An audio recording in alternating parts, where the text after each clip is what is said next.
കർത്താവിന്റെ അതിപരിശുദ്ധമായ നാമം വാഴ്ത്തപ്പെടുമാറാകട്ടെ.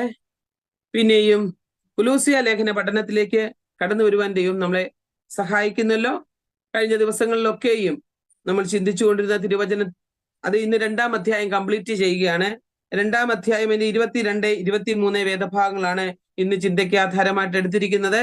കഴിഞ്ഞ ദിവസങ്ങളിലൊക്കെയും തുടർമാനമായിട്ട് ഈ പാഠങ്ങളെല്ലാം ഓരോ പ്രതിവാക്യമായിട്ട് പഠിക്കുവാൻ വലിയവനായ ദൈവം നമ്മളെ സഹായിച്ചു. ഇനി നമുക്ക് 22-ഉം 23-ഉം വാക്യത്തിലേക്ക് നമുക്ക് പ്രവേശിക്കാം. ഞാൻ ഈ വചനം പഠിപ്പിക്കുമ്പോൾ തന്നെ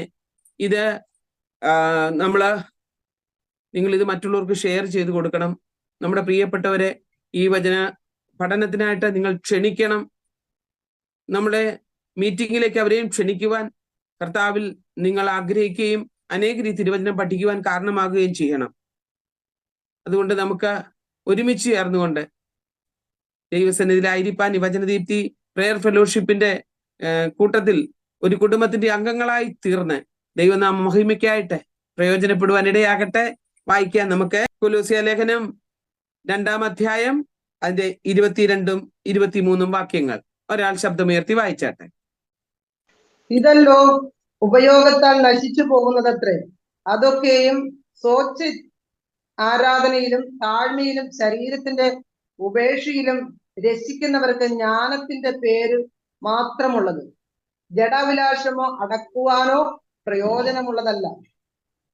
ഇവയെല്ലാം ഉപയോഗത്താൽ നശിക്കുന്നവയത്രേ. ഇവയെല്ലാം ഉപയോഗിച്ച് കഴിയുമ്പോൾ ഉപയോഗശൂന്യമായി തീരുന്നവയാണ്. എന്തെല്ലാം? നമ്മൾ കഴിഞ്ഞ ദിവസം പഠിച്ചു. ഭക്ഷണ സംബന്ധമായിട്ടുള്ള നിയന്ത്രണം നമ്മൾ പഠിച്ചു. അത് വളരെ കഴമ്പുള്ളതല്ല എങ്കിലും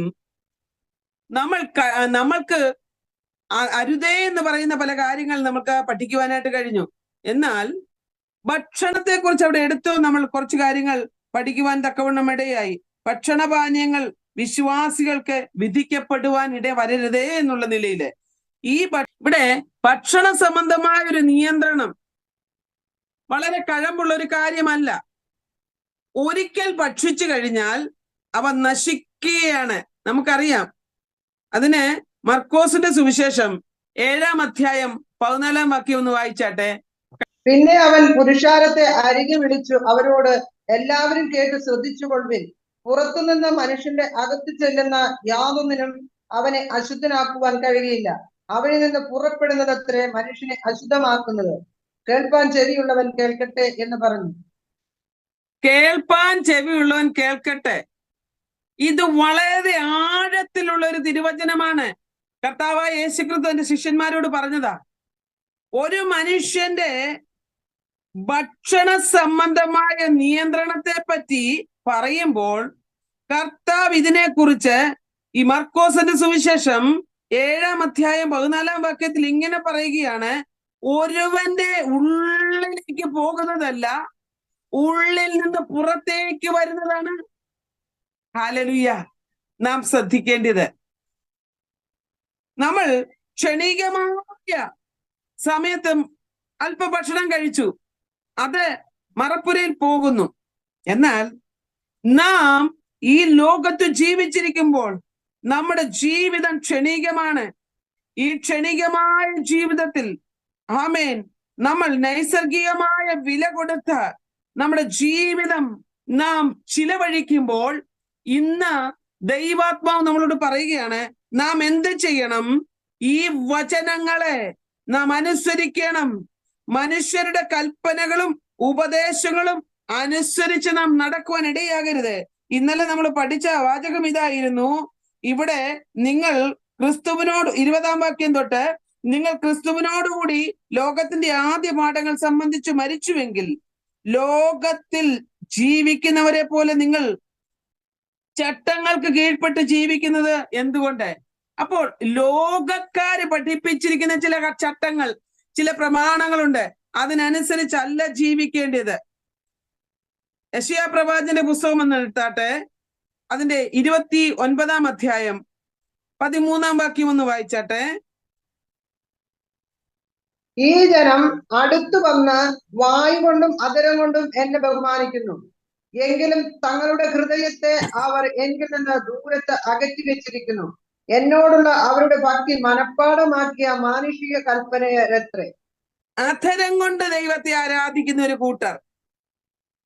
പക്ഷെങ്കിൽ ദൈവാത്മാവ് പറയുന്ന പുറമെയുള്ള കാര്യങ്ങളല്ല കർത്താവ് നോക്കുന്നത്. വചനത്തിൽ നമ്മൾ കേട്ടിട്ടുണ്ട്, പഠിച്ചിട്ടുണ്ട്, ദൈവം ഹൃദയങ്ങളെയും ഉൾപ്പൂവുകളെയും ആരാഞ്ഞറിയുന്നവനാണ്. നമ്മുടെ പുറമേ അല്ല കർത്താവ് നോക്കുന്നത്, നമ്മുടെ ഹൃദയങ്ങളെയും അന്തരേന്ദ്രിയങ്ങളെയും ശോധനയാണ് കർത്താവ് ചെയ്യുന്നത്. അങ്ങനെയെങ്കിൽ പ്രിയപ്പെട്ടവരെ, ഇവിടെ യെശയ്യാ പ്രവാചകനും ഇത് തന്നെയാണ് നമ്മളോട് പറയുന്നത്. പലപ്പോഴും ബാഹ്യമായ ഉപദേശങ്ങൾക്ക് നാം പ്രാധാന്യം കൊടുത്ത് ബാഹ്യമായ ഉപദേശങ്ങൾ ജീവിക്കുമ്പോൾ, ബാഹ്യമായ ഉപദേശങ്ങൾക്കനുസരിച്ച് ജീവിക്കുവാൻ നാം തൽപരരാകുമ്പോൾ നമ്മുടെ ജീവിതം ക്ഷണിക നേരമേ ഉള്ളൂ. തിരുവചനത്തെ അനുസരിപ്പാൻ നമുക്ക് നമുക്ക് ഇടയാകത്തില്ല. അതുകൊണ്ട് ഇവിടെ യെശയ്യാവ് പറഞ്ഞതുപോലെ, ആമേൻ, നാം പുറമേ ചില കാട്ടിക്കൂട്ടലുകൾ കാണിക്കുവാനല്ല, മറിച്ച് ദൈവത്തിന്റെ നാമത്തിന്റെ മഹത്വത്തിന് വേണ്ടി നമ്മുടെ ജീവിതം ചിലവഴിക്കപ്പെടുവാൻ തക്കവണ്ണം ഇടയാകണം. ഈ ജനം അടുത്തു വന്ന് വായ് കൊണ്ട് അഥവാ അധരം കൊണ്ട് എന്നെ ബഹുമാനിക്കുന്നു. ഇന്ന് വാ കൊണ്ട് പ്രസംഗിക്കാനും സ്തോത്രം ചെയ്യുവാനും ഒക്കെ കഴിയും. എന്നാൽ ഈ ലേഖനത്തിൽ ദൈവത്തിന്റെ പരിശുദ്ധാത്മാവ് അപ്പോസ്തലനിൽ കൂടി കൊലോസ്യ വിശ്വാസികളെ പഠിപ്പിക്കുമ്പോൾ അന്ന് വേണ്ടാത്ത ആരാധനകൾ ഉണ്ടായിരുന്നു. ആമേൻ. ഉപയോഗിക്കരുതാത്ത ചില പഠിപ്പീരുകൾ, ആരാധന യോഗ്യനായ കർത്താവിനെ ആരാധിക്കാതെ അന്നത്തെ നോസ്റ്റിക് മതക്കാരും മറ്റ് തത്വജ്ഞാനവാദികളും കണ്ടുപിടിച്ച സ്വമേധയായുള്ള ചില പഠിപ്പിക്കലുകൾ ഉണ്ടായിരുന്നു. ആ പഠിപ്പിക്കലുകളിലൊക്കെ നിന്നുകൊണ്ട് ജനം തെറ്റിപ്പോകാതിരിപ്പാൻ അപ്പോസ്തലൻ ഇവിടെ ബുദ്ധി ഉപദേശിച്ചു കൊടുക്കുകയാണ്. അതുകൊണ്ട് പറയുകയാണ്, ജീവിതത്തിൽ ദൈവത്തോട് അടുത്തു വരുമ്പോൾ ഉള്ളം തുറന്ന് ദൈവത്തോട് അടുത്തു വരണം. മാനുഷികമായിട്ട് ദൈവസന്നിധിയിൽ കടന്നു വരുമ്പോൾ നമ്മുടെ ജീവിതം ഹല്ലേലൂയ ആത്മാവിൽ ആകുകയില്ല. ബുദ്ധി കൊണ്ടും ആരാധിക്കാം, ആത്മാവ് കൊണ്ടും ആരാധിക്കാം. പ്രിയപ്പെട്ടവരെ, ഇവിടെ യെശയ്യാ പ്രവാചകൻ ഈ ജനത്തെ നോക്കി പറയുന്നത് ഇങ്ങനെയാണ്. യെരൂശലേമിനെതിരെ ഉള്ളൊരു മുന്നറിയിപ്പാണ്. അവർ തങ്ങളുടെ വഴികളെ വിട്ട് പോയപ്പോൾ യെരൂശലേമിനെതിരെ മുന്നറിയിപ്പുമായി ഇവിടെ യെശയ്യാ പ്രവാചകൻ വിളിച്ചു പറയുകയാണ്, ഇനിയും നിങ്ങൾ മടങ്ങി വരേണം, ഇനിയും നിങ്ങൾ ഇങ്ങനെ വെറുതെ സ്തോത്രത്തിൽ ജാഗരിച്ചിട്ട് കാര്യമില്ല. അധരം കൊണ്ട് ദൈവത്തെ ആരാധിക്കുന്നെങ്കിൽ ഹൃദയം കൊണ്ട് നിങ്ങൾ ദൂരത്താണ്. തങ്ങളുടെ ഹൃദയം അവർ എന്നിൽ നിന്നും ദൂരത്ത് വച്ചിരിക്കുന്നു. എന്നോടുള്ള അവരുടെ ഭക്തി ഹല്ലേലൂയ ദൂരത്താണ്, പുറമേ ഉള്ളൂ. ആരാധിക്കാനും ഒക്കെ പോവല്ലേ? ആരാധന സമയത്ത് നമുക്ക് നല്ല ഭക്തിയാണ്. ഞാൻ പലപ്പോഴും പറയും, ഞായറാഴ്ച ദിവസങ്ങളിലൊക്കെ കർത്താവ് വന്നിരുന്നെങ്കിൽ നന്നായിരുന്നു. ഒത്തിരി പേർക്ക് ആ സമയത്ത് നല്ല ഭക്തിയാണ്, കടന്നു പോകും, കർത്താവിന്റെ വരവെങ്കിൽ എടുക്കപ്പെടും. ആമേൻ. അവിടെ നിന്ന് പുറത്തോട്ട് ഇറങ്ങിക്കഴിഞ്ഞാൽ ഭക്തിയെ കെടുത്തിക്കളയുന്ന അനുഭവങ്ങൾ വന്നാലും ദൈവമക്കളെ, ഇന്ന് പകൽക്കാലം ദൈവാത്മാവ് പറയുന്നു, നിങ്ങൾ പഠിച്ച ആദ്യ പാഠത്തിലേക്ക് പോകാതെ മാനുഷിക കൽപ്പനകളാകുന്ന ഉപദേശങ്ങൾക്ക്, ഹല്ലേലൂയ, ലോകത്തിന്റെ ആദ്യ പാഠങ്ങൾക്ക് നിങ്ങൾ ഇമ്പോർട്ടൻസ് കൊടുക്കാതെ തിരുവചനത്തിന് പ്രാധാന്യം കൊടുത്തുകൊണ്ട് നമ്മുടെ ക്രിസ്തീയ ജീവിതം നയിക്കണം. ഹൃദയം കൊണ്ട് അകന്നാൽ നമ്മൾ ഹല്ലേലൂയ ദൈവത്തിൽ നിന്ന് ദൂരത്താകും. അതുകൊണ്ട് ഹൃദയം കൊണ്ട് അടുക്കണം. അവരുടെ ഹല്ലേലൂയ വിവേകപൂർണമായ ഹൃദയം ഇരുണ്ടുപോയി എന്ന് തിരുവചനത്തിൽ നമ്മൾ വായിക്കുന്നുണ്ട്. അതുകൊണ്ട് ദൈവത്തിൽ നിന്ന് അകന്നു പോകാതെ മനഃപ്പാഠമാക്കിയ മാനുഷിക വചനങ്ങളെയും കൽപ്പനകളെയും പ്രമാണങ്ങളെയും അവരുടേതായ എല്ലാ ന്യായങ്ങളെയും കോട്ടിമറിച്ച കൊണ്ട് അതിനെ ഈ ദിവസങ്ങളിൽ രക്ഷിക്കപ്പെട്ട ദൈവ പൈതലെ, നീ പിന്നീട് അതിലേക്ക് വീണുപോകാതെ ദൈവത്തിന്റെ കൃപയിൽ ആശ്രയിപ്പാൻ അപ്പോസ്തലനായ പൗലോസ് ഇവിടെ ബുദ്ധി ഉപദേശിക്കുക. നമ്മുടെ ജീവിതം ക്ഷണികമാണ്, നൈമഷികമാണ്. കർത്താവിന്റെ വരവാസന്നമായിരിക്കാൻ ഈ ലോകത്തിൽ നമുക്ക് ഉണ്ടായിരുന്ന സകല കാര്യങ്ങളും നമ്മൾ ഉപയോഗിച്ച് ദൈവമക്കളെ നഷ്ടമാകുവാൻ ആമേൻ ഇടയുണ്ട്. ഇതുകൊണ്ട് ദൈവാത്മാവ് ഇവിടെ നമ്മളോട് പറയുന്ന വാക്യം ഇതാണ്, ആമേൻ, പിടിക്കരുത്, രുചിക്കരുത്, സ്പർശിക്കരുത്. ഇന്നലെ ഞാൻ അതൊക്കെ പറയുവാൻ തക്കവണ്ണം ഇടയായി. ഈ തൊടരുതേ എന്ന് പറയുന്ന കാര്യങ്ങളും പിടിക്കരുതേ എന്ന് പറയുന്ന കാര്യങ്ങളും സ്പർശിക്കരുതേ എന്ന് പറയുന്ന കാര്യങ്ങളൊക്കെ ഒരു മാനുഷികമായ കൽപ്പനയാണ്, മാനുഷികമായ ഉപദേശങ്ങളാണ്. അതനുസരിച്ചുകൊണ്ട് നാം നടന്നാൽ അത് ഉപയോഗത്താൽ നശിച്ചു പോകുന്നതാണ്. സ്തോത്രം. അതാണ് അപ്പോസ്തലൻ പറയുന്നത്, ഉപയോഗത്താൽ നശിച്ചു പോകുന്ന കാര്യങ്ങളാ. നിങ്ങൾ ഒരു വാക്യം കൂടെ ഒന്ന് വായിക്കാമോ? 1 കൊരിന്ത്യർ ലേഖനം 6-ാം അധ്യായം 13-ാം വാക്യം കൂടെ ഒന്ന് വായിച്ചാട്ടെ. ഭോജ്യങ്ങൾ വയറ്റിനും വയറ് ഭോജ്യങ്ങൾക്കുമുള്ളതാണ്, എന്നാൽ ദൈവം ഇതിനെയും അതിനെയും ഇല്ലായ്മയാക്കും. ശരീരമോ ദുർനടപ്പിനല്ല, കർത്താവിനത്രേ, കർത്താവ് ശരീരത്തിനും. നമ്മൾ കഴിക്കുന്ന ഭക്ഷണം വയറിന് വേണ്ടിയുള്ളതാ, ശരീരത്തിന് വേണ്ടിയുള്ളതാണ്. കഴിക്കുന്ന ഭക്ഷണം ഹല്ലേലൂയ വയറിനുള്ളതും വയറെത്തിനുള്ളതുമാ, ഭക്ഷണം കഴിക്കാനുള്ളതുമാണ്, അല്ലേ? കഴിക്കുന്ന എല്ലാം വയറ്റിലേക്കല്ലേ പോകുന്നത്. എന്നാൽ ദൈവം ഇതിനെയും അതിനെയും ഇവ രണ്ടും ഇല്ലാതെയാക്കും. എങ്ങനെയാ?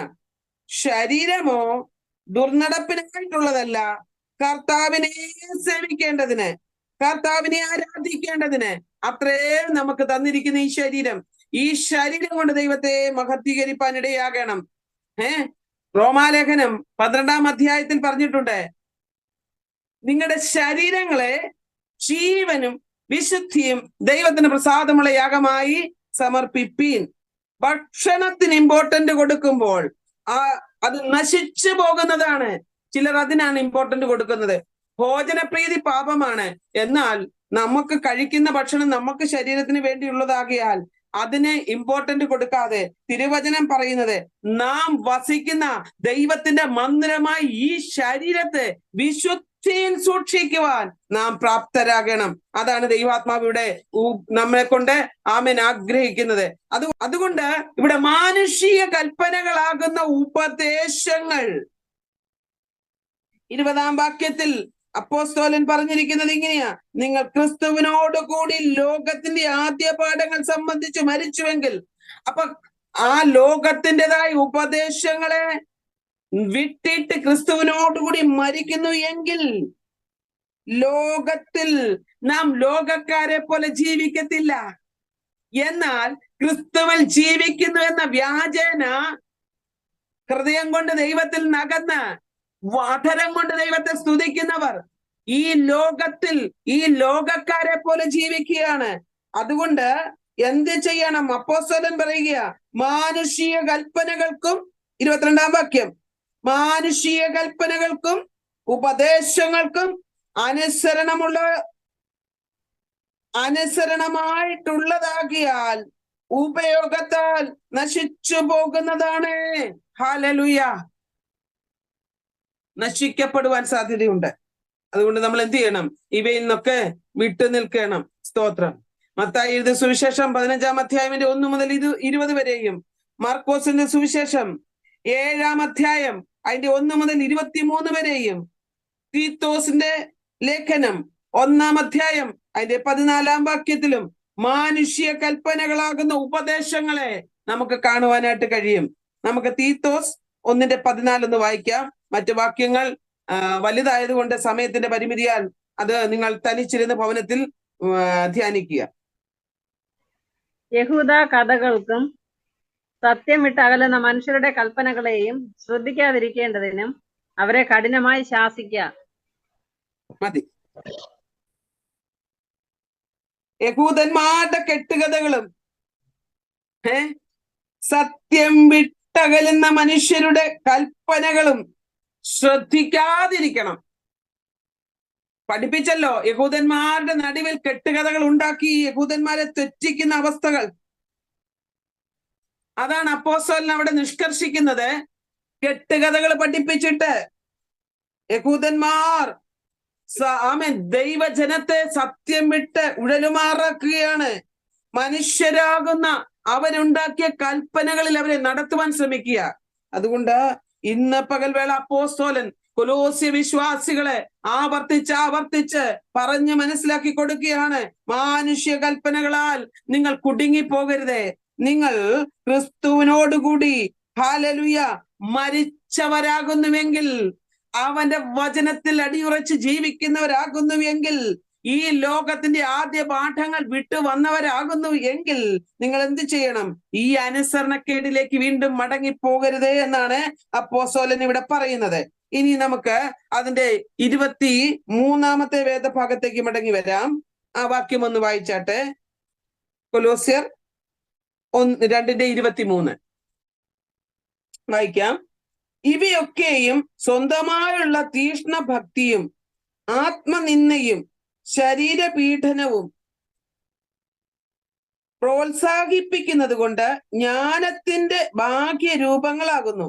എന്നാൽ ജഡാഭിലാഷങ്ങളെ നിയന്ത്രിക്കുന്നതിൽ ഇവയ്ക്ക് യാതൊരു മൂല്യവുമില്ല. എന്റെ ആ വെർഷനിൽ അങ്ങനെയാണ് എഴുതിയിരിക്കുന്നത്. ഞാൻ സാധാരണ ബൈബിളിൽ എഴുതിയിരിക്കുന്നത് വായിച്ചു കേൾപ്പിക്കാം. അതൊക്കെയും സ്വേച്ഛാരാധനയിലും താഴ്മയിലും ശരീരത്തിന്റെ ഉപേക്ഷയിലും രസിക്കുന്നവർക്ക് ജ്ഞാനത്തിന്റെ പേര് മാത്രമുള്ളത്, ജഡാഭിലാഷം അടുക്കുവാനോ പ്രയോജനമുള്ളതല്ല. അപ്പൊ അതിന്റെ അകത്തെ ഒരു വാക്ക് വന്നത് കണ്ടോ? സ്വേച്ഛാരാധന അല്ലെ? പുതിയ നിയമത്തിൽ ഈ സ്വേച്ഛാരാധന എന്നുള്ള ഒരു വേർഡ് ഈ ഭാഗത്ത് മാത്രമേ കാണുന്നുള്ളൂ. ദൈവ ഇഷ്ടപ്രകാരമല്ല, സ്വന്തം ഇഷ്ടപ്രകാരമുള്ള ആരാധനയാണ് സ്വേച്ഛാരാധന എന്ന് പറയുന്നത്. സ്വയം നമ്മൾ എന്ത് ചെയ്യുകയാണ്? ആരാധിക്കുക. നമ്മുടെ സ്വന്തം ഇഷ്ടത്തിനുള്ള ആരാധന, സ്വയം ചുമത്തിയ അഥവാ സ്വമേധയ കണ്ടുപിടിച്ച ആരാധനയുമാകാം. അതിന് പഴയ നിയമത്തിലേക്ക് പോകുമ്പോൾ ഉദാഹരണമുണ്ട്. അഹരോന്റെ പുത്രന്മാരായ നാദാബും അബീഹൂവും ചെയ്തതുപോലെ അജ്ഞാഗ്നി കത്തിച്ചുള്ള ആരാധനയെയും ഇത് സൂചിപ്പിക്കുകയാണ്. ലേവ്യ പുസ്തകം 10-ാം അധ്യായം അതിന്റെ 1 മുതൽ 3 വരെയുള്ള വേദഭാഗങ്ങൾ നമ്മൾ പരിശോധിക്കുമ്പോൾ കാണുവാനായിട്ട് കഴിയും. അതുകൊണ്ട് അന്നത്തെ യഹൂദന്മാർ ധാരാളം തെറ്റായ പഠിപ്പിക്കലുകൾ നടത്തിയിരുന്നു. ദൂതന്മാരെ ആരാധിക്കുന്ന കാര്യം നമ്മൾ വായിച്ചിരുന്നു, നമ്മൾ പഠിച്ചിരുന്നു. എന്നാൽ ഈ ദൂതന്മാരെ പോലും ആരാധിക്കുവാൻ അവരെ പഠിപ്പിച്ചുകൊണ്ടിരുന്ന ഈ യഹൂദന്മാർ തെറ്റായ പഠിപ്പീരുകളിലൂടെ ഈ ജനത്തെ വഴിതെറ്റിക്കുവാൻ ശ്രമിക്കുമ്പോൾ അപ്പോസ്തലനായ പൗലോസ് പറയുക, സ്വേച്ഛാരാധന അന്യാഗ്നി കത്തിക്കുന്നതിന് തുല്യമാണ്. പിന്നെ ഇവരെന്താ ചെയ്യുന്നതെന്ന് അറിയാമോ? താഴ്മയിലും അതിനെ തരം താഴ്ത്തി പറയുകയാണ്. എന്ന് വെച്ച് കഴിഞ്ഞാൽ താഴ്മ ധരിച്ചിട്ട് ആരാധിക്കാനായിട്ട് പോകും. ആലയത്തിൽ പോയി ഭക്തി നിർഭരമായ അന്തരീക്ഷത്തിൽ ആരാധിക്കും. പക്ഷെ ഹൃദയത്തിൽ താഴ്മയില്ല. പുറമേ ഇവർ താഴ്മ എന്ത് ചെയ്യുന്ന? അഭിനയിക്കുകയാണ്. ഇവയൊക്കെയും സ്വന്തമായുള്ള തീഷ്ണ ഭക്തിയും ആത്മനിന്ദയും ശരീരപീഡനവും പ്രോത്സാഹിപ്പിക്കുന്നത് കൊണ്ട് ജ്ഞാനത്തിന്റെ ബാഹ്യരൂപങ്ങളാകുന്നു. സ്വന്തം അറിവിൽ നിന്നുകൊണ്ട് എന്ത് ചെയ്യുകയാണ്? ദൈവത്തെ ആരാധിക്കാൻ പോകുകയാണ്. നമുക്കറിയാം, ഒത്തിരി ആൾ ദൈവങ്ങളെ അറിയാം. ഞാൻ അതൊന്നും എടുത്തു പറയുന്നില്ല. ഏക സത്യ ദൈവമായ കർത്താവായ യേശു ക്രിസ്തുവിൽ വിശ്വസിക്കുക. ഞാൻ തന്നെ വഴിയും സത്യവും ജീവനും എന്ന് അരുളി ചെയ്ത കർത്താവ് മാത്രമാണ് നമുക്ക് ആരാധനയ്ക്ക് യോഗ്യനായുള്ളവൻ. അതുകൊണ്ട് ഇന്ന് പകൽക്കാലം നാം സ്വേച്ഛാരാധന നടത്താതെ തന്നിഷ്ടപ്രകാരം ഏതെങ്കിലും ദൈവത്തെ ഉണ്ടാക്കി വെച്ച് ആരാധിക്കാതെ ഈ 2:18 വാക്യത്തിൽ പറയുന്നത് പോലെ കപടവിനയത്തിലും ദൂതന്മാരെ ആരാധിക്കുന്നതിലും രസിക്കുകയും സ്വന്തം ദർശനങ്ങളിൽ ആശ്രയിക്കുകയും തന്റെ ജഡമനസ്സിനാൽ വ്യർത്ഥമായി അഹങ്കരിക്കുകയും ചെയ്യുന്നവൻ ആരും നിങ്ങളെ സമ്മാനത്തിന് അയോഗ്യരാക്കരുത്. നമ്മെ സ്വർഗീയ കനാനിൽ എത്തിക്കുവാൻ, ക്രിസ്തുവുമായിട്ടുള്ള അഭേദ്യ ബന്ധത്തിൽ നകറ്റുവാൻ ഇങ്ങനെയുള്ള പഠിപ്പീരുകൾ കടന്നു വരുമ്പോൾ ക്രിസ്തുവിനോടുകൂടി നാം എന്തു ചെയ്യണം? ആമേൻ. കുഴിച്ചിടപ്പെട്ടവരായ നാം, പുതുജനനം പ്രാപിച്ച് വീണ്ടും ജനനം പ്രാപിച്ച് ക്രിസ്തുവിനെ സ്വീകരിച്ചവരായ നാം ഈ ലോകത്തിന്റെ ആദ്യ പാഠങ്ങൾ എന്ന് വെച്ചാൽ പണ്ട് നമ്മൾ ശീലിച്ചു വന്ന സകലതും വിട്ടിട്ട് ക്രിസ്തുവിനെ ആരാധിക്കുവാൻ നാം മുന്നോട്ട് വരണം. പുറമേയുള്ള താഴ്മയല്ല ദൈവമക്കളെ, അകമേയാണ് ദൈവം നമ്മെ ആഗ്രഹിക്കുന്നത്. അതുകൊണ്ട് നാം എന്ത് ചെയ്യും? താഴ്മയിലും ഹല്ലേലൂയ വിനയത്തിലും കൃത്രിമത ഉണ്ടാക്കരുത്. ഇന്ന് പലരും ഉള്ളത്തിൽ കയ്പ് വെച്ചിട്ട് സ്നേഹം പ്രകടിപ്പിക്കും, അല്ലേ? ഒരു സ്തോത്രം പറയും. ഞാൻ എപ്പോഴും ചിന്തിക്കാറുണ്ട്, ഈ സ്നേഹമുള്ളവരുടെ സ്തോത്രവും അല്ലാത്തവരുടെ സ്തോത്രത്തിനും വ്യത്യാസമുണ്ട്. സ്നേഹമുള്ള ഒരു സ്തോത്രം ചെയ്യുമ്പോൾ, ചില നാളുകൾ കണ്ടിട്ട് സ്തോത്രം ചെയ്യുമ്പോൾ ആ സ്തോത്രത്തിൽ ഒരു പിടിയുണ്ട്, അത്രയ്ക്ക് ശക്തിയാ സ്തോത്രത്തിന്. എന്നാൽ സ്നേഹമില്ലാത്തൊരു സ്തോത്രം കൊടുക്കാതിരിക്കാൻ പറ്റത്തില്ലല്ലോ എന്നോർത്തവരൊരു സ്തോത്രം ചെയ്യും. വരാലിനെ പിടിച്ചിട്ടുള്ളവർക്കറിയാം, വരാലിനെ പിടിച്ചാൽ എങ്ങനെയാ? കൈ അങ്ങ് തെന്നിപ്പോകും. ആ വഴുക്കല് പോലെ ആയിരിക്കും. ഒരു വിരലിന്റെ തുമ്പുകൊണ്ട്, എനിക്കറിയാം, ഈ ചൂണ്ടുവിരലിന് സ്തോത്രം കൊടുക്കുന്നവരെ അറിയാം, 2 വിരലുകൊണ്ട് സ്തോത്രം കൊടുക്കുന്നവരെ അറിയാം. ആമേൻ. നമ്മുടെ 5 വിരലും ചേർത്ത് സ്തോത്രം കൊടുക്കുക, അതാണ് ദൈവമക്കളെ നമുക്ക് ആവശ്യം. ദൈവത്തിന്റെ പരിശുദ്ധാത്മാവ് ഈ ദിവസകാലങ്ങളിൽ നമ്മെ പഠിപ്പിക്കുന്ന ഓരോ കാര്യത്തിലും നാം മുൻതൂക്കം കൊടുത്ത് വിശുദ്ധിക്ക് വിലയുള്ളവരായി തീരുവാൻ അപ്പോസ്തലനായ പൗലോസ് നമ്മെ ഇവിടെ ബുദ്ധി ഉപദേശിക്കുകയാണ്. അതുകൊണ്ട് നമ്മളെ നിഗളത്തിന്റെ ഉടുപ്പണിഞ്ഞ ഒരവസ്ഥയിലേക്ക് കൊണ്ടുപോകാൻ ഇടയാകരുത്. നിഗളത്തിന്റെ ഉടുപ്പണിഞ്ഞ അവസ്ഥയാണ് ഹല്ലേലൂയ താഴ്മ എന്ന് പറയുന്നത്. പുറമേ നോക്കിയാൽ ഞാൻ താഴ്മയുള്ളവളാണ്, വിനയമുള്ളവളാണ്, പക്ഷെ അത് പുറമേയുള്ള വസ്ത്രധാരണം പോലെയാണ്, പുറമേയുള്ള അഭിനയമാണ്. അതല്ല ദൈവം ഇവിടെ ആഗ്രഹിക്കുന്നത്. Praise the Lord. ശരീരത്തെ നാം എന്ത് ചെയ്യണം? ദൈവഹിതപ്രകാരം ജീവനും വിശുദ്ധിയും ദൈവത്തിന് പ്രസാദമുള്ള യാഗമായിട്ട് സമർപ്പിക്കണം. ചിലര് എന്ത് ചെയ്യും? തെറ്റായി അന്നത്തെ പഠിപ്പീരുകളായിരുന്നു സന്യാസ ജീവിതം നയിക്കുക. ഇന്നും ഉണ്ട് അതൊക്കെ. ഞാൻ അതിനെക്കുറിച്ചൊക്കെ എക്സ്പ്ലെയിൻ ചെയ്ത് തന്നിട്ടുണ്ട്, ഇനി അതിലേക്കൊന്നും പ്രവേശിക്കുന്നില്ല. സന്യാസികൾ പശ്ചാത്താപത്തോടെ ആമേൻ അവർ ദൈവത്തോട് അടുത്തു വന്നാൽ, ശരീരദണ്ഡനം ചെയ്താൽ ദൈവം അവിടെ പ്രസാദിക്കുമെന്ന ചിന്ത. ഇങ്ങനെയൊക്കെയുള്ള കാര്യങ്ങൾ തെറ്റായി പഠിപ്പിക്കുക. അതുകൊണ്ട് ജനം വഴിതെറ്റി പോകുവാൻ സാധ്യതയുള്ളത് കൊണ്ട് ആ സ്വേച്ഛാരാധനയിൽ നിന്നും ഈ ജനത്തെ അപ്പോസ്തലനായ പൗലോസ് തിരിച്ചു കൊണ്ടുവരുവാൻ ശ്രമിക്കുകയാണ്. പിന്നെ അവിടെ പറഞ്ഞിരിക്കുന്നത് എന്താണ്? ആ വാക്യത്തിൽ ഒരു വാക്കൂടെ പറഞ്ഞിട്ടുണ്ട്, ജഡാഭിലാഷം, അല്ലേ? ജഡാഭിലാഷം. ഇവയൊക്കെയും സ്വന്തമായുള്ള തീഷ്ണ ഭക്തിയും ആത്മനിന്ദയും ശരീരപീഡനവും പ്രോത്സാഹിപ്പിക്കുന്നത് കൊണ്ട് ജ്ഞാനത്തിന്റെ ബാഹ്യരൂപങ്ങളാകുന്നു. എന്നാൽ ജഡാഭിലാഷങ്ങളെ നിയന്ത്രിക്കുന്നതിൽ ഇവയ്ക്ക് യാതൊരു മൂല്യവുമില്ല. ജഡാഭിലാഷങ്ങളെ ആമേൻ അടക്കുവാൻ ഹല്ലേലൂയ ഈ തെറ്റായ പഠിപ്പിക്കലുകൾക്ക് കഴിയത്തില്ല. ഈ തെറ്റായ പഠിപ്പിക്കലുകൾക്ക് അതുകൊണ്ട് ഒരു പ്രയോജനവും ഇല്ല എന്നുള്ളതാണ് ഇവിടെ അപ്പോസ്തലനായ പൗലോസ് നമ്മളെ വ്യക്തമായി മനസ്സിലാക്കി തരുന്നത്. എന്നാൽ ജഡത്തിന്റെ അഭിലാഷങ്ങൾക്ക് കടിഞ്ഞാണിടാൻ ഈ പഠിപ്പിക്കലുകൾ ഒന്നും ഉപകരിക്കുന്നില്ല. ഒരു സന്യാസ വ്രതത്തിലോ വ്രതാനുഷ്ഠാനങ്ങൾ കൊണ്ടോ ഭക്തി കൊണ്ടോ ജ്ഞാനത്തിന്റെ ഈ ഭാവന, നമുക്ക് ഭക്തി ഉണ്ട്, ജ്ഞാനമുണ്ട് എന്നൊക്കെയുള്ളൊരു ഭാവന നമ്മൾ ജീവിച്ചാൽ അതൊന്നും ദൈവമക്കളെ ദൈവസേന വിലപ്പോകത്തില്ല. ചിലര് ഭക്തിയുടെ മറവിൽ നിന്നുകൊണ്ട് ദോഷകരമായ പാപങ്ങൾ ചെയ്യുന്നവരുണ്ട്, അല്ലെ? സുവിശേഷത്തിന്റെ മറവിൽ നിന്നുകൊണ്ട് വലിയ തെറ്റുകളിലേക്ക് പോകുന്നവരുണ്ട്. സുവിശേഷം അവർക്ക് മറയാണ്.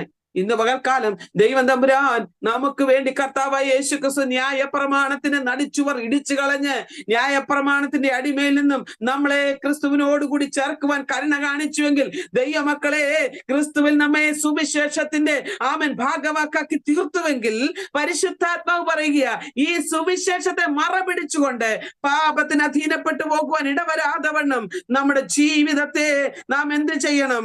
ദൈവഹിത പ്രകാരം മുന്നോട്ട് കൊണ്ടുപോകണം. ആമേൻ. ദോഷകരമായി പാപാവസ്ഥയിലേക്ക് നമ്മെ കൊണ്ടുപോകുന്ന പ്രവൃത്തികൾ നമ്മുടെ ജീവിതത്തിൽ കടന്നു വരുമ്പോൾ അതിന്റെ ഫലം എന്താണ്? നാം ദൈവത്തിൽ നകന്നു പോകുകയാണ്. അതുകൊണ്ട് ഇന്ന് പകൽക്കാലം ജഡാഭിലാഷം അടക്കുവാൻ എന്നുള്ള വ്യാജേന ചില കാര്യങ്ങൾ ചെയ്ത അന്നത്തെ ആൾക്കാർ അവർ എന്ത് ചെയ്തു? സന്യാസികളായിട്ട് വിവാഹം കഴിക്കാതെയും മാംസഭക്ഷണങ്ങൾ ഉപേക്ഷിച്ചും ചില പഠിപ്പിക്കലുകളിൽ അവർ സ്വേച്ഛാരാധന നടത്തിയും അങ്ങനെയൊക്കെ ജഡത്തിന്റെ അഭിലാഷങ്ങള് പൂർത്തീകരിക്കപ്പെടാതിരിപ്പാൻ ഞങ്ങൾ ഇങ്ങനെയുള്ള കാര്യങ്ങൾ ഭക്തി നിർഭരമായ അന്തരീക്ഷത്തിലാണ് ജീവിക്കുന്നതെന്ന് വെളിപ്പെടുത്തി കാണിക്കുവാൻ അവർ വളരെ തത്രപ്പാടിലാണ്. അതുകൊണ്ട് അപ്പോസ്തലൻ ഇതൊക്കെ മനസ്സിലാക്കിക്കൊണ്ട് ദൈവജനത്തെ പഠിപ്പിക്കുന്നത് ഇങ്ങനെയാണ്: നിങ്ങൾ ഈ വ്യാജേനയുള്ള ഉപദേശങ്ങളിൽ പെട്ടു പോകരുത്. നിങ്ങൾക്ക് വേണ്ടാത്ത കാര്യങ്ങൾ അവർ നിങ്ങളെ അടിച്ചേൽപ്പിക്കുകയാണ്. ഈ പഠനങ്ങളിൽ നിന്ന് നിങ്ങൾ എന്ത് ചെയ്യണം? പുറത്തു വരണമെന്നാണ് അപ്പോസ്തലനായ പൗലോസ് ഇവരെ കർക്കശമായിട്ട് മനസ്സിലാക്കി കൊടുക്കുന്നത്. Praise the Lord. പ്രിയപ്പെട്ടവരെ, ജഡാഭിലാഷം അകറ്റിക്കൊണ്ട് ഈ ഭൂമിയിലെ ജീവിതം സങ്കീർണപൂർണമായ ജീവിതമാണ്. ഒരുവന്റെ ജീവിതത്തിൽ ക്രിസ്തുവിന്റെ കർത്തൃത്വമാണ് ഹല്ലേലൂയ സുരക്ഷിതത്വത്തിനുള്ള ഹല്ലേലൂയ സുവർണ മാർഗം. അതുകൊണ്ട് ഇന്ന് പകൽക്കാലം ക്രിസ്തുവിന്റെ കർത്തൃത്വത്തിൽ നമ്മുടെ ജീവിതം നയിക്കുവാൻ നാം നമ്മെ തന്നെ ഏൽപ്പിച്ചു കൊടുക്കണം. നമ്മിലുള്ള ഹല്ലേലൂയ പുറമേ അകമേ ഒന്ന് കടിച്ചു കീർന്ന ചെന്നായ്ക്കൾ എന്താ ചെയ്യുന്നത്? ആടിന്റെ വേഷം അങ്ങനെ കടിച്ചു കീർന്ന ചെന്നായ്ക്കൾ ഹല്ലേലൂയ ആടിന്റെ വേഷം ധരിച്ചു വരുന്നുണ്ടെന്ന് കേട്ടിട്ടുണ്ടല്ലോ, അങ്ങനെ തിരുവചനത്തിലുണ്ടല്ലോ. അതുകൊണ്ട് ഞാൻ പറയട്ടെ, നമ്മിലുള്ള അങ്ങനെയുള്ള സ്വഭാവത്തെ ക്രിസ്തു മൂലം നാം ഇന്ന് പകൽക്കാലം ഹല്ലേലൂയ എന്നേക്കുമായി ഈ ലോകത്തിന്റെ ആദ്യ പാഠങ്ങളിൽ നിന്ന് വിടുതൽ പ്രാപിച്ച് ക്രിസ്തുവിനാൽ അതിന്റെ മരണത്തോട് ഏകീഭവിച്ചുകൊണ്ട് അതിനോട് ഗുഡ് ബൈ പറയുവാൻ നാം പ്രാപ്തരാകണം. Praise the Lord. ഇന്ന് പകൽക്കാലം ക്രിസ്തുവിന്റെ ശക്തി നമ്മളിൽ വ്യാപരിക്കണം, ആത്മാവിനെ അനുസരിച്ച് നടക്കണം. എന്നാൽ നാം ജഡത്തിന്റെ മോഹം നിവർത്തിപ്പാൻ ഇടവരാതെ വണ്ണം ജീവിക്കുവാൻ ഇടയാകും. പലപ്പോഴും ആത്മാവിനെ അനുസരിപ്പാൻ കഴിയാത്ത കാരണത്താൽ ജഡമോഹത്തിന് അടിമപ്പെടുകയാണ്, പാപത്തിൽപ്പെട്ടു പോകുകയാണ്. ഹല്ലേലൂയ. ജഡം പിടിച്ചാൽ കിട്ടാത്ത ഒരു സംഭവമാണ്. ജഡത്തെ നാം തീറ്റിപ്പോറ്റുക, അതിനേത് വശത്തേക്കും പോകുവാൻ ടെൻഡൻസി ഉണ്ട്. മണ്ണിൽ നിന്ന് എടുത്തതല്ലേ? ഈ മണ്ണിൽ നിന്നെടുത്ത മണ്ണിൻ്റെതായ എല്ലാ ഗുണഗണങ്ങളും നമ്മുടെ ശരീരത്തിലുണ്ട്. അപ്പോൾ ഈ പൂർണ്ണമായ ഗുണഗണങ്ങൾ നമ്മെ വീണ്ടും തെറ്റിലേക്ക് കൊണ്ടുപോകുമ്പോൾ പരിശുദ്ധാത്മാവ് പറയുകയാണ്, പരിശുദ്ധാത്മാവിനെ വചനത്തെ അനുസരിപ്പാൻ നാം തയ്യാറാകണം. എന്നാൽ ജഡത്തിന്റെ അഭിലാഷം ഹല്ലേലൂയ നമ്മുടെ മോഹം നിവർത്തിപ്പാൻ ഹല്ലേലൂയ ആമേൻ ജഡത്തിന്റെ അഭിലാഷവും അതിന്റെ മോഹം നിവർത്തിപ്പാൻ ആത്മാവ് സമ്മതിക്കത്തില്ല. ജഡാഭിലാഷം ആത്മാവിനും ആത്മാഭിലാഷം ജഡത്തിനും വിപരീതമാണെന്നാണ് അപ്പോസ്തലൻ ലേഖനത്തിലൂടെ നമ്മെ പഠിപ്പിക്കുന്നത്. അതുകൊണ്ട് ഈ കർക്കശമായ നിലപാടുകൾക്കും ഈ കർക്കശമായ പഠിപ്പീരുകൾക്കും കൊലോസ്യ വിശ്വാസികൾ അടിമകളാകരുത് എന്ന് അപ്പോസ്തലൻ ആഗ്രഹിച്ചിട്ട് ഈ വാക്കര് കർക്കശമായ സന്യാസപരമായ ഉഗ്രനിഷ്ഠകൾക്ക് കൊലോസ്യർ അടിമകളാകരുത് എന്നതിന് 6 കാരണങ്ങൾ പൗലോസ് ഇവിടെ വ്യക്തമാക്കി പറയുന്നുണ്ട് ഈ വാക്യങ്ങളിൽ. ഒന്നാമതായിട്ട്, അവ ആദ്യ പാഠങ്ങൾക്കൊത്തതാണ്. രണ്ടാമത്, അവ ലോകത്തെ സംബന്ധിച്ചുള്ളതാണ്. ആ വാക്യങ്ങൾ വായിക്കുമ്പോൾ നമുക്ക് കാണുവാനായിട്ട് കഴിയും. 20-ാം വാക്യമാണ്. ഹല്ലേലൂയ. 20-ാം വാക്യത്തിൽ ഇങ്ങനെ പറയുന്നു, അവ ആദിപാഠങ്ങൾക്കൊത്തതാണ്. അവ ലോകത്തെ സംബന്ധിച്ചുള്ളതാണ്. 3, നശിച്ചു പോകുന്നതാണ്. 4, മനുഷ്യ കൽപ്പനകൾക്കും ഉപദേശങ്ങൾക്കും അനുസരണമായിട്ടുള്ളതാണ്. Praise the Lord. 5, ജ്ഞാനത്തിന്റെ പേര് മാത്രമുള്ളതാണ്. 6, ജഡാഭിലാഷങ്ങളെ അടക്കുവാൻ അശക്തമായതാണ്. ഹല്ലേലൂയ. അതുകൊണ്ട് ഇന്ന് പകൽക്കാലം പരിശുദ്ധി ആത്മാവ് തിരുവചനത്തിലൂടെ നമ്മളെ പഠിപ്പിക്കുകയാണ്. ഇവയൊക്കെയും സ്വന്തമായുള്ള തീഷ്ണഭക്തിയും ആത്മനിന്ദയും ശരീരപീഡനവും പ്രോത്സാഹിപ്പിക്കുന്നത് കൊണ്ട് ജ്ഞാനത്തിന്റെ ബാഹ്യരൂപങ്ങളാകുന്നു. നമ്മളെ ദണ്ണിപ്പിച്ചടിമയാക്കണം. എന്നാൽ ഇവരുടെ തെറ്റായ പഠിപ്പിക്കൽ, യഹൂദന്റെ പഠിപ്പിക്കൽ എന്താണ്? നമ്മുടെ ജഡത്തെ പീഡനത്തിലേക്ക് വിടുക, ശരീരത്തെ പീഡനത്തിന് വിടുക എന്ന് വെച്ചാൽ നിത്യദണ്ഡനത്തിന് അടിമകളാക്കുക. പാപത്തിന് അധീനരായി ജീവിക്കുമ്പോൾ, പാപത്തിന് അടിമപ്പെട്ട് ജീവിക്കുമ്പോൾ നാം നിത്യാഗ്നിയിലേക്ക് പോയി നാം ജഡത്തെ പീഡനത്തിന് ഏൽപ്പിക്കുന്നതിന് തുല്യമാകുക. അതിനെ പ്രോത്സാഹിപ്പിക്കുന്നതാണ് ഇവരുടെ പഠിപ്പീരെന്നാണ് അപ്പോസ്തലൻ പറയുന്നത്. അതുകൊണ്ട് ജ്ഞാനത്തിന്റെ ബാഹ്യ രൂപങ്ങളാണ്. ഈ ബാഹ്യരൂപം മാത്രമേ ഉള്ളൂ, അകത്തൊന്നുമില്ല. അതുകൊണ്ട് ഇന്ന് അവർ ഭക്തിയുടെ വേഷം മാത്രമേ ഉള്ളൂ. ഭക്തിയുടെ വേഷം കെട്ടിയാണ് അവർ ജീവിക്കുന്നത്. അകത്ത് യഥാർത്ഥത്തിലുള്ള ഭക്തിയില്ല. അതുകൊണ്ട് പ്രിയപ്പെട്ടവരെ, അപ്പോസ്തലൻ പറയുകയാണ്, ജഡാഭിലാഷങ്ങളെ നിയന്ത്രിക്കുന്നതിൽ ഇവയ്ക്ക് യാതൊരു മൂല്യവുമില്ല. ജഡാഭിലാഷങ്ങളെ നിയന്ത്രിക്കുവാൻ, ജഡത്തിന്റെ ഇച്ഛകളെ നിയന്ത്രിക്കുവാൻ സ്വന്തം മനുഷ്യന് കഴിയുകയില്ല. ഈ പഠിപ്പീരുകൾക്കും കഴിയുകയില്ല. നാം എന്ത് ചെയ്യണം? അതിനു വേണ്ടി ദൈവമക്കൾ എന്ത് ചെയ്യണം? ആത്മാവിനെ അനുസരിച്ച് നടന്നാൽ ഈ ജീവിതത്തിൽ നമ്മൾ നേടിയെടുത്തിരിക്കുന്ന എല്ലാ ഭൗതിക വസ്തുക്കളും നശ്വരമാ. ഹല്ലേലൂയ. ആഹാരവും, ഹല്ലേലൂയ, നാം കുടിക്കുന്ന വസ്തുക്കളും കഴിക്കുന്ന വസ്തുക്കളും എല്ലാം, ഹല്ലേലൂയ, ദൈവമക്കളെ, നശ്വരമാണ്, നശിച്ചു പോകുന്നതാണ്. അതുകൊണ്ട് ഇവയൊക്കെയും നിയന്ത്രണം പാലിച്ചുകൊണ്ട് മറ്റുള്ളവരുടെ മുൻപിൽ മാന്യത ഉള്ളൊരു ജീവിതം നയിക്കുവാൻ നമുക്ക് ഏൽപ്പിച്ചു കൊടുക്കുക. ഈ വാക്യങ്ങൾ ഇവിടെ പറയുമ്പോൾ ഇങ്ങനെ നിയന്ത്രിച്ച് മറ്റുള്ളവരെ കാണിക്കുന്നതിൽ ഒരു മാന്യത ലഭിച്ചു എന്നുള്ളതല്ലാതെ പ്രയോജനമില്ല. എന്നാൽ ദൈവവചനത്തിന് അധിഷ്ഠിതമായ ഒരു ക്രിസ്തീയ ജീവിതം നയിക്കണം. സ്വേച്ഛാരാധന പറഞ്ഞും ഒന്നും സ്വേച്ഛാരാധന കൊണ്ട് നമുക്ക് രക്ഷപ്പെടാൻ പറ്റത്തില്ല. ദൈവമക്കളെ, ഇന്ന് പകൽക്കാലം ആന്തരിക ശുദ്ധിക്കാണ് ദൈവം മുൻതൂക്കം നൽകിയിരിക്കുന്നത്. ബാഹ്യമായ കാര്യം അകത്തുണ്ടെങ്കിൽ അത് പുറത്ത് വരുമല്ലോ. ഹൃദയം നിറഞ്ഞു കവിയുന്നതല്ലോ വായി ഉച്ചരിക്കുന്നത്. ഹൃദയത്തിലുള്ളത് പുറത്തോട്ട് വരും. അതുകൊണ്ട് ഇന്ന് പകൽക്കാലം, ഹല്ലേലൂയ, നമ്മുടെ കർത്താവ് പറഞ്ഞിട്ടുണ്ട്, ഞാൻ മാത്രമേ ആരാധനയ്ക്ക് യോഗ്യനായിട്ടുള്ളൂ. 10 കൽപ്പനകൾ 1ഉം 2ഉം വായിക്കുമ്പോൾ നമുക്ക് കാണുവാനായിട്ട് കഴിയും. നമുക്ക് സമയം മുന്നോട്ട് പോകുന്നെങ്കിലും പുറപ്പാട് പുസ്തകം 20-ാം അധ്യായം അതിന്റെ 1 മുതൽ 4 വരെയുള്ള വാക്യം ഒന്ന് വായിച്ചാട്ടെ. ദൈവം ഈ വചനങ്ങളെയൊക്കെയും അരുളി ചെയ്തു, അടിമ വീടായ മിസ്രയീം ദേശത്ത് നിന്ന് നിന്നെ കൊണ്ടുവന്ന യഹോവയായ ഞാൻ നിന്റെ ദൈവമാകുന്നു. ഞാൻ അല്ലാതെ അന്യ ദൈവങ്ങൾ നിനക്കുണ്ടാകരുത്. ഒരു വിഗ്രഹം ഒന്ന് നിർത്തി വായിക്കണേ. ഞാനല്ലാതെ അന്യ ദൈവങ്ങൾ നിങ്ങൾക്ക് ഉണ്ടാകരുത്. ഇനി അടുത്തത്, ഒരു വിഗ്രഹം ഉണ്ടാക്കരുത്. ഒരു വിഗ്രഹം ഉണ്ടാക്കരുത്. നീതെ സ്വർഗത്തിലെങ്കിലും താഴെ ഭൂമിയിലെങ്കിലും ഭൂമിക്ക് കീഴെ വെള്ളത്തിൽ എങ്കിലും ഉള്ള ഏതൊന്നിനും പ്രതിമയും അരുത്. വേറെ ഒരു പ്രതിമയും ഉണ്ടാക്കരുത്. വിഗ്രഹത്തെ പോലെ തന്നെ പ്രതിമ എന്ന് പറഞ്ഞു കഴിഞ്ഞാൽ ഒരു ഫോട്ടോ പോലും, ഫോട്ടോസ് ആണ് അവിടെ ഉദ്ദേശിക്കുന്നത്.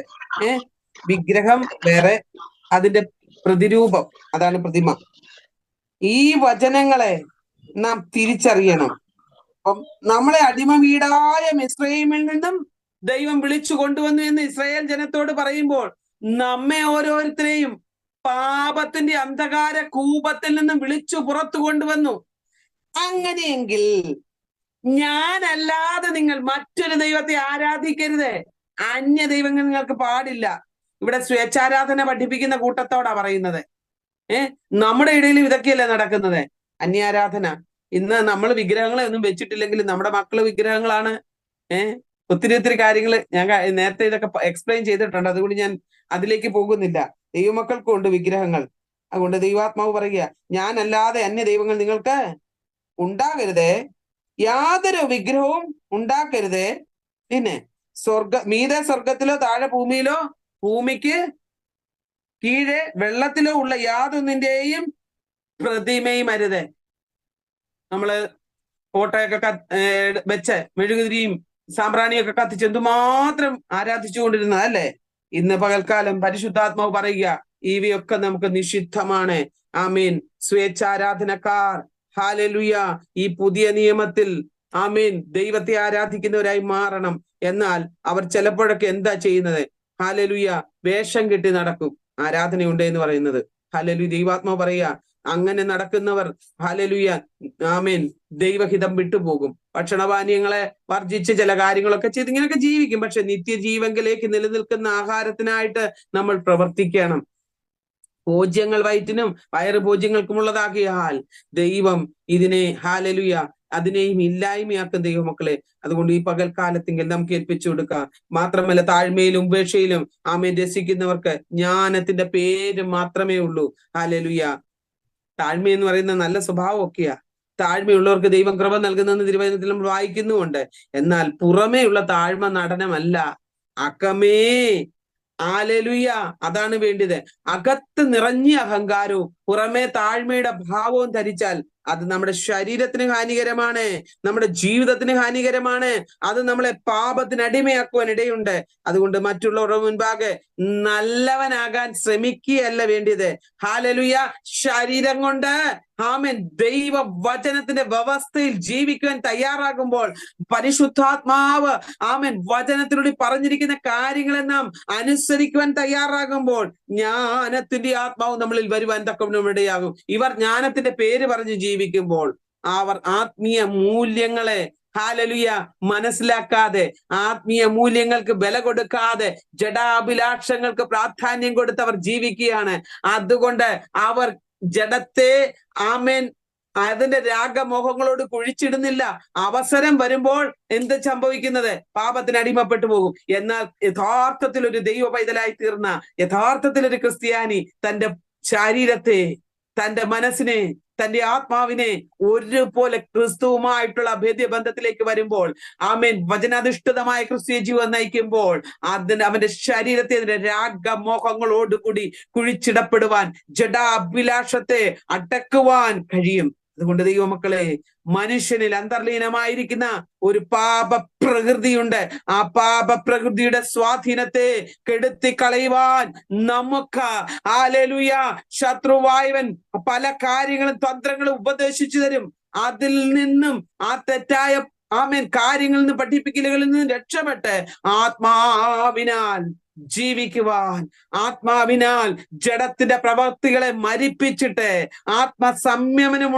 ഉള്ളവരായി ശരീരത്തെ ദൈവനാമത്തിന്റെ മഹത്വത്തിനു വേണ്ടി ഉപയോഗിച്ച് ദൈവമന്ദിരമായി നമ്മുടെ ശരീരത്തെ നശിപ്പിക്കാതെ ജീവിക്കുവാൻ നമുക്ക് ഏൽപ്പിച്ചു കൊടുക്കാം. 1 കൊരിന്ത്യർ ലേഖനം 3-ാം അധ്യായം 16-ാം വാക്യവും എഫേസ്യ ലേഖനം 5-ാം അധ്യായം അതിന്റെ 29-ാം വാക്യം കൂടെ വായിച്ച് നമുക്ക് അവസാനിപ്പിക്കാം. ഒന്ന് വായിച്ചാട്ടെ. 1 കൊരിന്ത്യർ 3:16. നിങ്ങൾ ദൈവത്തിന്റെ മന്ദിരമെന്നും ദൈവത്തിന്റെ ആത്മാവ് നിങ്ങളിൽ വസിക്കുന്നു എന്നും അറിയുന്നില്ലയോ? നിങ്ങൾ ദൈവത്തിന്റെ മന്ദിരമാണ്. നമ്മുടെ ശരീരം ദൈവത്തിന്റെ മന്ദിരമാണ്. നിങ്ങൾ ദൈവത്തിന്റെ മന്ദിരമെന്നും ദൈവത്തിന്റെ ആത്മാവ് നിങ്ങളിൽ വസിക്കുന്നുവെന്നും നിങ്ങൾ അറിയുന്നില്ലയോ? ഒരിക്കലൂടി അപ്പോസ്തലൻ നമ്മെ ഓർമ്മിപ്പിക്കുക. ഇന്ന് പകൽക്കാലം ഈ അറിവ് നമ്മെ ഭരിച്ചാൽ തെറ്റിപ്പോകാൻ ഇടവരത്തില്ല. സ്തോത്രം. ഇനി എഫേസ്യ ലേഖനം 5-ാം അധ്യായം 29-ാം വാക്യത്തിൽ എന്താണ് എഴുതിയിരിക്കുന്നത്? ആരും തന്റെ ജഡത്തെ ഒരു നാളും പകച്ചിട്ടില്ലല്ലോ. ക്രിസ്തുവും സഭയെ സ്നേഹിക്കുന്നത് പോലെ അതിനെ പോറ്റി പുലർത്തുക എത്രയേ ചെയ്യുന്നത്. ഇവിടെ ഭാര്യ ഭർത്താക്കന്മാർ തമ്മിലുള്ള ബന്ധമാണ്. ക്രിസ്തുവും ദൈവസഭയും തമ്മിലുള്ള ബന്ധത്തെ താൻ ഉപമാനമാക്കിക്കൊണ്ട് പറഞ്ഞ കാര്യമാണ്. അങ്ങനെയെങ്കിൽ ഈ ആരും ഒരിക്കലും തന്റെ ശരീരത്തെ ദണ്ഡിപ്പിക്കുന്നില്ല. എന്റെ ശരീരം വേദനിക്കാൻ, തീക്കിരയാക്കാൻ ഞാൻ സമ്മതിക്കുമോ? എന്റെ ശരീരം രോഗാവസ്ഥയിൽ എത്തുവാൻ ഞാൻ സമ്മതിക്കുമോ? ദൈവ പൈതലേ, ആരും ഒരിക്കലും തന്റെ ശരീരത്തെ വെറുക്കുന്നില്ല. സൗന്ദര്യമുള്ളവരാക്കുവാൻ, നമ്മെ ഏറ്റവും ആരോഗ്യമുള്ളവരാക്കുവാൻ നമ്മൾ കഴിയുന്നതെല്ലാം നമ്മൾ ചെയ്യും. അതുപോലെ തന്നെ കർത്താവ് നമ്മെയും ക്രിസ്തുവിൽ അവന്റെ മണവാട്ടിയായി നമ്മെ സ്വാതന്ത്ര്യമുള്ളവരാക്കുവാൻ, സൗന്ദര്യമുള്ളവരാക്കുവാൻ, ശക്തിയുള്ളവരാക്കുവാൻ വളരെയധികം നമുക്ക് വേണ്ടി കഷ്ടം അനുഭവിച്ചു.